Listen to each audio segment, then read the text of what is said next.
How's it going, guys?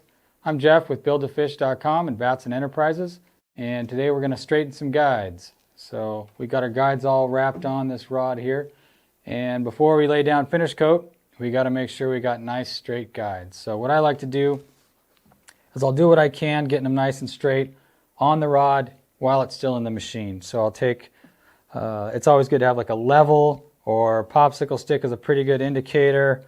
You can usually see just by eyeballing that you're pretty level. And I'm going to look down my rod here, and if I see one like this guy that's out of adjustment, I like to kind of shimmy it back and forth just to get a little movement under those threads. It'll be a little harder or less hard depending on the thread tension, but you can move them. These are single foot, so you kind of do the same thing. They're actually a little bit easier. Move them to get it as close as you can. Nice and straight up and down. So when you think you got it straight in the machine, it's always good to pull it out and do a look down with your eye, like so. I'm going to take that rod, and I'm just going to look right down it, lining that reel seat up. And you'd be surprised what pops out at you when you do that.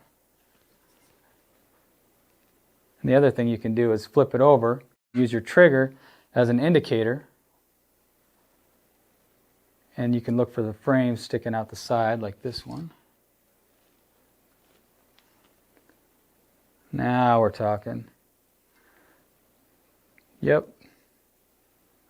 So now we're pretty happy. Guides are nice and straight as we look down the rod.